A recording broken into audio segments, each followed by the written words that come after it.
ಅದು ಗ್ರಾಮೀಣ ಪ್ರದೇಶದಲ್ಲಿರುವ ವಿದ್ಯಾದೇಗುಲ. ಹಚ್ಚ ಹಸುರಿನಿಂದ ಕಂಗೊಳಿಸುತ್ತಿರುವ ದೇಗುಲ ಅಲ್ಲದೆ ಮಕ್ಕಳ ಅಚ್ಚುಮೆಚ್ಚಿನ ಕಲಿಕಾ ತಾಣ. ಇಲ್ಲಿ ಶಿಕ್ಷಣದ ಜೊತೆಗೆ ಮಕ್ಕಳಿಗೆ ಕೃಷಿ ಚಟುವಟಿಕೆಯ ಪಾಠ, ಮಕ್ಕಳೊಂದಿಗೆ ಮಕ್ಕಳಂತೆ ಬೆರೆಯುವ ಶಿಕ್ಷಕರು. ಜನರು ಇಂಗ್ಲಿಷ್ ಶಿಕ್ಷಣಕ್ಕೆ ಮಾರು ಹೋಗುತ್ತಿರುವ ಸಂದರ್ಭದಲ್ಲಿ ಮಕ್ಕಳಿಗೆ ಜೀವನ ಪಾಠ ಕಲಿಸುವುದು ಮುಖ್ಯ ಎಂದು ತೋರಿಸಿಕೊಟ್ಟ ಶಾಲೆ. ಅಷ್ಟಕ್ಕೂ ಅದು ಯಾವ ಶಾಲೆ? ಇದು ಈ ಹೊತ್ತಿನ ಜನಮನ. ನಾನು ಅಶ್ವಿನಿ.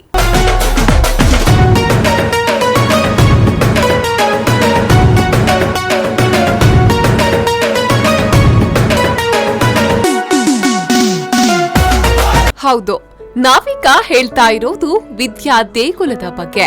ಈ ದೇಗುಲ ಇರುವುದು ದಕ್ಷಿಣ ಕನ್ನಡ ಜಿಲ್ಲೆಯ ಬಂಟ್ವಾಳ ತಾಲೂಕಿನ ಕಾವಳಮೂಡೂರು ಗ್ರಾಮ ಪಂಚಾಯತ್ ವ್ಯಾಪ್ತಿಯಲ್ಲಿರುವ ಕೆದ್ದಳಿಕೆಯಲ್ಲಿ. ಹೇಳಿ ಕೇಳಿ ಇದು ಸರಕಾರಿ ಶಾಲೆ, ಆದ್ರೆ ಯಾರೂ ಕೂಡ ತಾತ್ಸರ ಮಾಡುವ ಹಾಗಿಲ್ಲ. ಯಾಕಂದ್ರೆ ಈ ಶಾಲೆ ತಾಲೂಕು ಮಟ್ಟದಿಂದ ಹಿಡಿದು ರಾಜ್ಯ ಮಟ್ಟದಲ್ಲೂ ಹಲವಾರು ಪ್ರಶಸ್ತಿಗಳನ್ನ ತನ್ನ ಮಡಿಲಿಗೆ ಹಾಕಿಕೊಂಡ ಶಾಲೆ. ಖಾಸಗಿ ಶಾಲೆಗಳಿಗೆ ಸೆಡ್ಡು ಹೊಡೆದು ನಿಂತ ವಿದ್ಯಾದೇಗುಲ.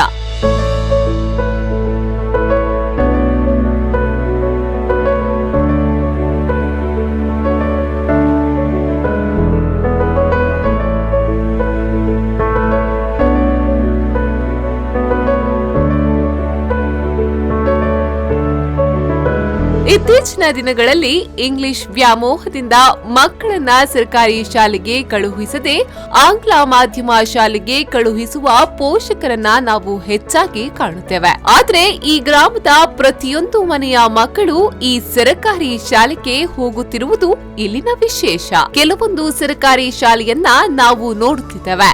ಮೂಲಭೂತ ಸೌಕರ್ಯ ವಂಚಿತ, ಶಿಕ್ಷಕರ ಕೊರತೆ, ಮಕ್ಕಳ ಕೊರತೆ, ಹೀಗೆ ಹಲವಾರು ಸಮಸ್ಯೆಗಳಿರ್ತವೆ. ಆದ್ರೆ ಇಲ್ಲಿ ಅಂತಹ ಯಾವುದೇ ಸಮಸ್ಯೆಗಳಿಲ್ಲ. ಮಕ್ಕಳಂತೂ ದಿನಾಲೂ ನಗು ಮುಖದಿಂದಲೇ ಶಾಲೆಗೆ ಬರುತ್ತಿರುವುದು ಇಲ್ಲಿನ ಮತ್ತೊಂದು ವಿಶೇಷ.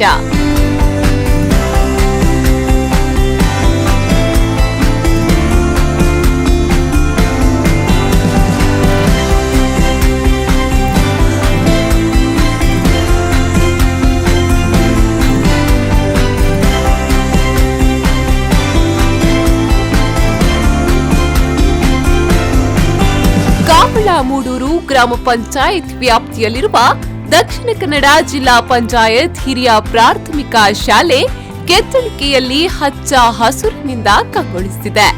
ಮೂಲಭೂತ ಸೌಕರ್ಯಗಳುಳ್ಳ ಸುಸಜ್ಜಿತವಾದ ಸುಂದರ ಕಟ್ಟಡ, ಶಾಲಾಂಗಣದಲ್ಲಿ ಆಕರ್ಷಣೀಯ ಹೂತೋಟ, ತರಕಾರಿ ತೋಟ, ಹಣ್ಣುಗಳ ತೋಟ, ಅಲ್ಲಲ್ಲಿ ತೆಂಗಿನ ಗಿಡಗಳು, ನೋಡುಗರ ಮನ ಸೆಳೆಯುವ ಗೋಡೆ ಬರಹ, ವೈವಿಧ್ಯಮಯ ಚಿತ್ರ ಚಿತ್ತಾರಗಳು ಈ ಶಾಲೆಯ ಮುಖ್ಯ ಆಕರ್ಷಣೆ.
ಇನ್ನು ಹಣ್ಣಿನ ತೋಟವನ್ನ ನೋಡಿದ್ರಂತೂ ನಿಮಗೆ ಆಶ್ಚರ್ಯ ಎನಿಸಬಹುದು.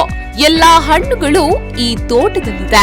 ಚಿಕ್ಕು, ಸೀತಾಫಲ, ದಾಳಿಂಬೆ, ಹಲಸು, ಮಾವು ಪ್ರತಿಯೊಂದು ಹಣ್ಣುಗಳನ್ನ ನಾವಿಲ್ಲಿ ನೋಡಬಹುದು. ಅಂತೆಯೇ ವಿವಿಧ ತರಕಾರಿಗಳನ್ನ ನಾವು ಈ ಶಾಲೆಯಲ್ಲಿ ಕಾಣಬಹುದು. ಬಸಳೆ, ತೊಂಡೆಕಾಯಿ, ಅಲಸಂಡೆ, ಹೀರೆಕಾಯಿ ಹೀಗೆ ಹಲವಾರು ಬಗೆಯ ತರಕಾರಿಗಳು ಇಲ್ಲಿವೆ. ವಿಶೇಷ ಎಂದ್ರೆ ಶಾಲೆಯ ಎಲ್ಲಾ ಕೆಲಸ ಕಾರ್ಯಗಳಿಗೆ ಗ್ರಾಮಸ್ಥರ ಪೂರ್ಣ ಪ್ರಮಾಣದ ಸಹಕಾರವಿದೆ. ನಮ್ಮ ಶಾಲೆ ನಮ್ಮೂರ ಶಾಲೆ ಎನ್ನುವ ಉತ್ತಮ ಪರಿಕಲ್ಪನೆಯೊಂದಿಗೆ ಗ್ರಾಮಸ್ಥರು ಕೈ ಜೋಡಿಸುತ್ತಿದ್ದಾರೆ.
ನನ್ನ ಹೆಸರು ದಿನೇಶ್ ಶೆಟ್ಟಿ ಕಾವಳ್ಕಟ್ಟೆ ಅಂತ.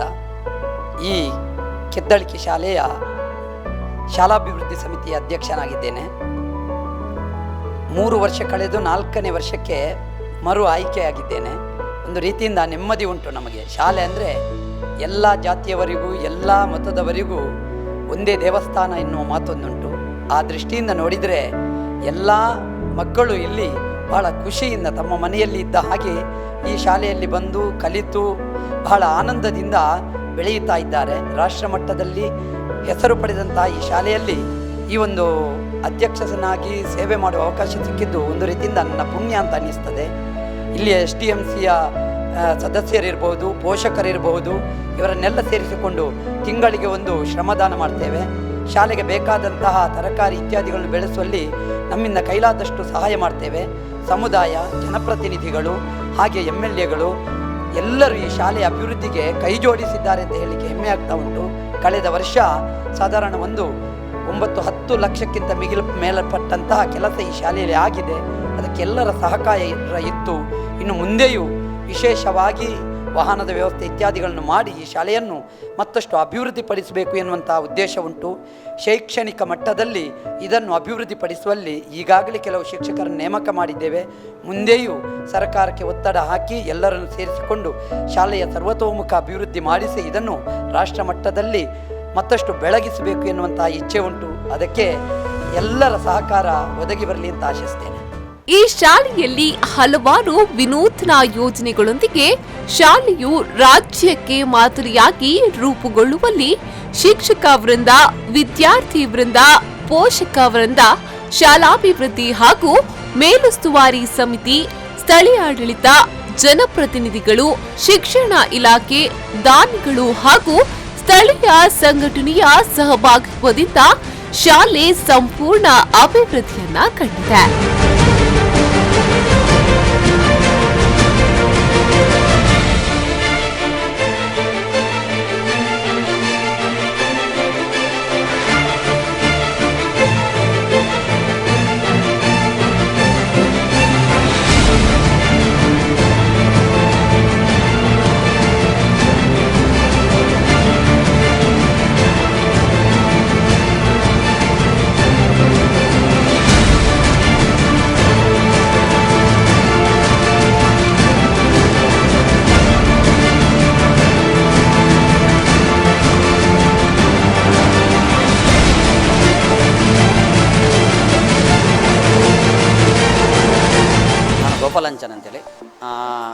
ಶಾಲೆಯಲ್ಲಿ ಸ್ವಲ್ಪ ಕಾಲದಿಂದ ತರಬೇತನ ಕೆಲಸ ಮಾಡ್ತಾ ಇದ್ದೆ. ಮತ್ತು ಇವತ್ತು STMC ಅವರಿಗೆ ತರಬೇತಿಗಾಗಿ ನಾನು ಇಲ್ಲಿ ಬಂದಿದ್ದೇನೆ. ಕೆದ್ದಲಿಕೆ ಶಾಲೆ ತಮಗೆಲ್ಲ ಗೊತ್ತಿರುವ ಹಾಗೆ ರಾಜ್ಯಕ್ಕೆ ಮಾದರಿಯಾದ ಶಾಲೆ. ಅದು ಎಲ್ಲ ವಿಧದಲ್ಲೂ ದಾಖಲಾತಿಯಲ್ಲಿರ್ಬೋದು ಮತ್ತು ಶಾಲೆಯ ಭೌತಿಕ ವ್ಯವಸ್ಥೆಯಲ್ಲಿರ್ಬೋದು, ಇನ್ನು ಕಲಿಕಾ ಗುಣಮಟ್ಟದಲ್ಲಿರ್ಬೋದು, ಎಲ್ಲ ರೀತಿಯಲ್ಲಿ ಕೂಡ ಈ ಶಾಲೆ ರಾಜ್ಯಕ್ಕೆ ಮಾದರಿಯಾಗಿ ಗುರುತಿಸಲ್ಪಟ್ಟಂಥ ಶಾಲೆ. ರಾಜ್ಯದ ಅನೇಕ ಶೈಕ್ಷಣಿಕ ತಂಡಗಳು ಇಲ್ಲಿ ಬಂದು ಅಧ್ಯಯನ ನಡೆಸಿದೆ. ಈ ಶಾಲೆಯನ್ನು ಮಾದರಿ ಶಾಲೆಯಾಗಿ ಗುರುತಿಸಿದೆ. ಈ ಶಾಲೆಯ ಮುಖ್ಯ ಶಿಕ್ಷಕರಾಗಿದ್ದ ಕೆ ರಮೇಶ್ ನಾಯಕ ರಾಯ್ ಅವರಿಗೆ ಕೂಡ ಜಿಲ್ಲಾ ಮಟ್ಟದ, ರಾಜ್ಯ ಮಟ್ಟದ ಪ್ರಶಸ್ತಿ, ಜೊತೆಯಲ್ಲಿ ರಾಷ್ಟ್ರೀಯ ಮಟ್ಟದ ಪ್ರಶಸ್ತಿ ಕೂಡ ಬಂದಿರುವಂಥದ್ದು ಎಲ್ಲರಿಗೂ ತಿಳಿದಿರುವ ವಿಚಾರ. ಅದೇ ಇವತ್ತವರು ನಿವೃತ್ತಿಯಾಗಿದ್ದಾರೆ. ಆದರೆ ಇಲ್ಲಿರುವಂಥ ಎಲ್ಲ ಶಿಕ್ಷಕರಿಗೆ ಮತ್ತು ಜೊತೆಯಲ್ಲಿ ದಿನೇಶ್ ಶೆಟ್ಟಿ ಕಾವಲುಕಟ್ಟೆ ಅಧ್ಯಕ್ಷತೆಯ ಶಾಲಾಭಿವೃದ್ಧಿ ಸಮಿತಿ ಇಲ್ಲಿ ಇದೆ. ಅವರು ಎಲ್ಲರೂ ಸೇರಿಕೊಂಡು ಈ ಶಾಲೆಯನ್ನು ಮತ್ತಷ್ಟು ಮಾದರಿಯಾಗಿ ಇನ್ನಷ್ಟು ಹೊಸ ಯೋಜನೆಗಳೊಂದಿಗೆ ಶಾಲೆಯನ್ನು ಮಾದರಿಯಾಗಿ ರೂಪಿಸುವಂಥ ಕನಸನ್ನು ಹೊತ್ತಿದ್ದಾರೆ. ಆ ನೆಲೆಯಲ್ಲಿ ಶಾಲಾಭಿವೃದ್ಧಿ ಸಮಿತಿಯವರು ಮತ್ತು ಶಿಕ್ಷಕರ ಪ್ರಯತ್ನ ಸಾಗ್ತಾ ಇದೆ. ಸರ್ಕಾರಿ ಶಾಲೆ ಈ ರೀತಿಯಾಗಿ ಒಂದು ಮುಂದುವರಿದದ್ದು ಮತ್ತು ಇತರ ಶಾಲೆಗಳಿಗೆ ಮಾದರಿಯಾಗಿರುವಂಥದ್ದು ಖಂಡಿತ ವಿಶೇಷ. ಇದೇ ರೀತಿಯಲ್ಲಿ ಎಲ್ಲ ಸರ್ಕಾರಿ ಶಾಲೆಗಳು ಮುನ್ನಡೆಯಬೇಕು ಎನ್ನುವಂಥ ಆಶಯ ನನ್ನದು.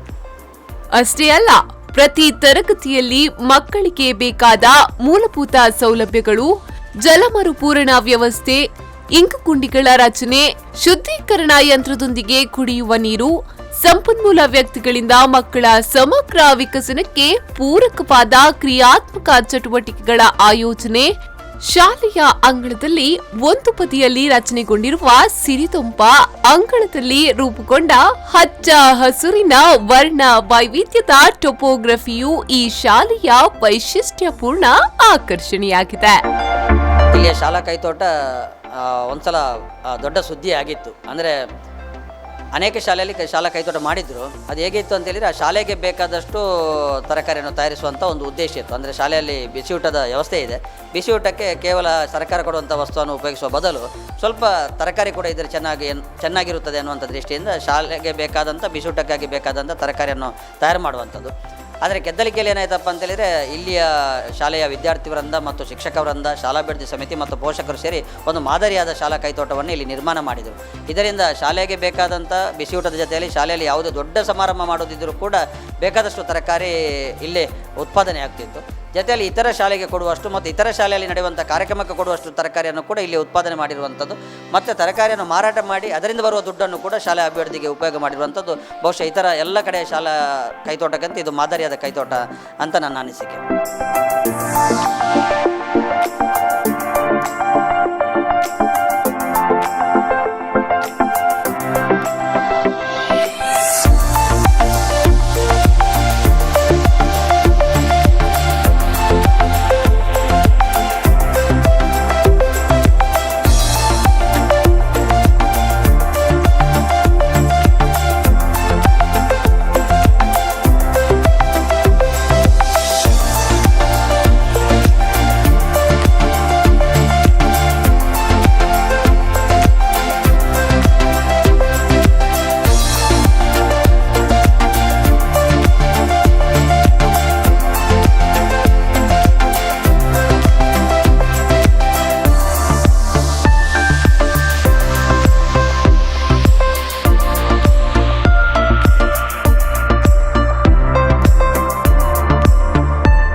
ಇಲ್ಲಿನ ಮಕ್ಕಳು ತರಗತಿಯ ಪಾಠದ ಜೊತೆಗೆ ಸಾಂಸ್ಕೃತಿಕ ಕಾರ್ಯಕ್ರಮದಲ್ಲಿಯೂ ಎತ್ತಿದ ಕೈ. ನೃತ್ಯ, ನಾಟಕ, ಹಾಡು, ಎಲ್ಲಾ ರೀತಿಯ ಸಾಂಸ್ಕೃತಿಕ ಚಟುವಟಿಕೆಗಳಲ್ಲಿ ತಮ್ಮನ್ನ ತಾವು ತೊಡಗಿಸಿಕೊಳ್ತಾರೆ. ತಮ್ಮ ಮಕ್ಕಳು ಸಮಾಜದಲ್ಲಿ ಉತ್ತಮ ವ್ಯಕ್ತಿಯಾಗಬೇಕು ಎನ್ನುವುದು ಪ್ರತಿಯೊಬ್ಬ ಪೋಷಕನ ಆಸೆ. ಅವರ ಆಸೆಯಂತೆ ಇಲ್ಲಿ ಮಕ್ಕಳು ರೂಪುಗೊಳ್ಳುವುದರಲ್ಲಿ ಎರಡು ಮಾತಿಲ್ಲ.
ಕೇಳಿದ್ರಲ್ಲ ವೀಕ್ಷಕರೇ, ಕೆದ್ದಳಿಕೆ ಶಾಲೆ ನಿರಂತರ ಸೃಜನಶೀಲ ಚಟುವಟಿಕೆಗಳ ಕೇಂದ್ರವಾಗಿ ಆ ಊರಿನ ಮಕ್ಕಳ ಪಾಲಿನ ಆಶಾಕಿರಣವಾಗಿದೆ. ಆ ಊರಿನ ಜನರ ಕನಸಿನ ಕೂಸಾಗಿ ಬೆಳೆದು ಬಂದಿದೆ. ಏನೇ ಆಗಲಿ, ಕೆದ್ದಳಿಕೆಯಲ್ಲಿರುವ ಸರ್ಕಾರಿ ಶಾಲೆ ಮಕ್ಕಳ ಅಚ್ಚುಮೆಚ್ಚಿನ ಕಲಿಕಾ ತಾಣವೂ ಆಗಿದೆ. ಇತರ ಶಾಲೆಗಳಿಗೆ ಮಾದರಿಯಾಗಿ ಬೆಳೆದು ನಿಂತಿದೆ ಎಂದ್ರೆ ಅಕ್ಷರ ಸಹ ತಪ್ಪಾಗಲಾರದು. ಇದು ಈ ಹೊತ್ತಿನ ಜನಮನ. ನಿರಂತರ ಸುದ್ದಿ, ಮಾಹಿತಿ, ಮನೋರಂಜನೆಗಾಗಿ ನೋಡ್ತಾ ಇರಿ P4 ನ್ಯೂಸ್. ವಂದನೆಗಳು.